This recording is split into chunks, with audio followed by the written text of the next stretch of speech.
안녕하십니까, 모틀란TV입니다.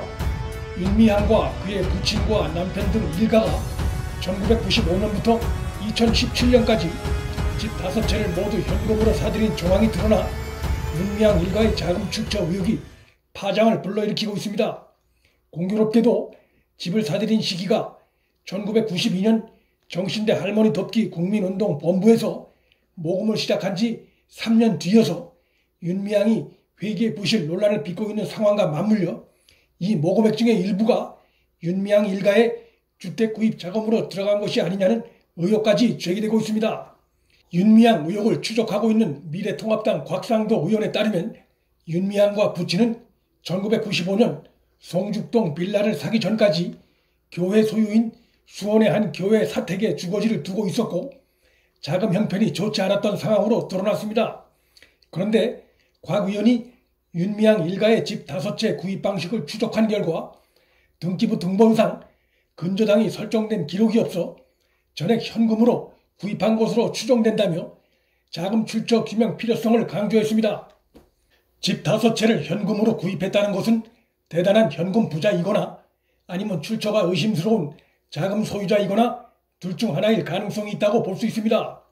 윤미향은 시민단체 소속이었고 그의 남편은 좌파 운동을 하다 남매 간첩단 사건으로 구속됐다 석방된 후 수원에서 주간 시민신문을 운영하는 상황이었고 윤미향의 부친 역시 교회 사택에 거주하는 형편이었다는 점에서 후자 쪽일 가능성, 즉 주택 구입에 쓰인 현금이 출처가 의심스러운 자금일 가능성도 배제하기 어렵습니다.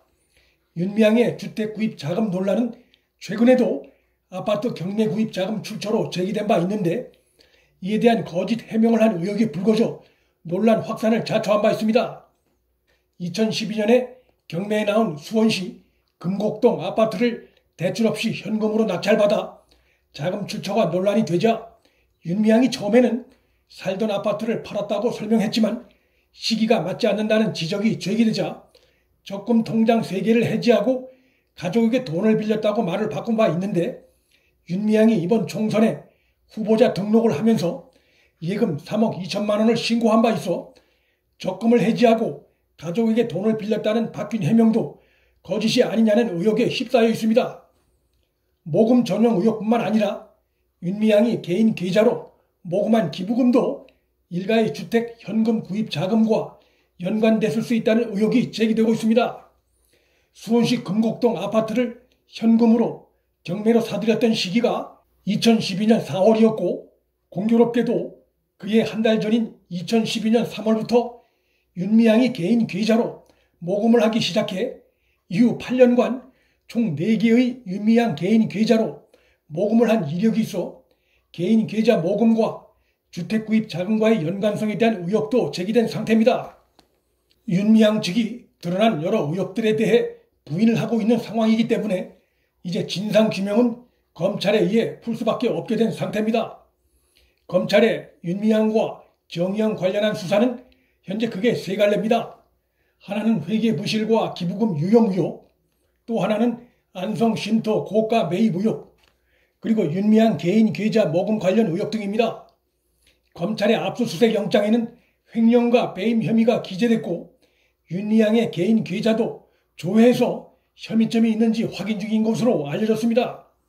윤미향과 정의연에 대한 강제 수사에 돌입한 검찰은 주말을 반납하면서 수사의 속도를 내고 있고 가급적 6월 5일 이전에 윤미향 소환 조사를 계획하고 있는 것으로 알려졌습니다.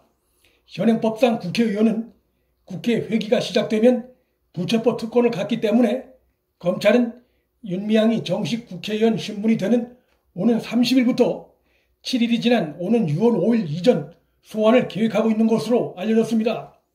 6월 5일 이전 소환조사 예의가 나오는 배경은 국회의원 신분이 되는 6월 1일 이전 소환조사가 어렵다면 첫 회기가 시작되는 6월 5일 이전이라도 윤미향을 소환해 조사하겠다는 의지로 볼 수 있습니다.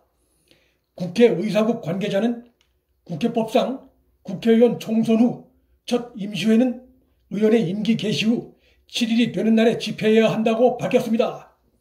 검찰은 2차례 기자회견을 갖고 윤 당선인의 처벌, 정의연의 부당한 기부금 사용 등을 제기한 이용수 할머니도 92세의 고령을 감안해 다양한 방식으로 참고인 조사하는 방안을 검토하고 있습니다.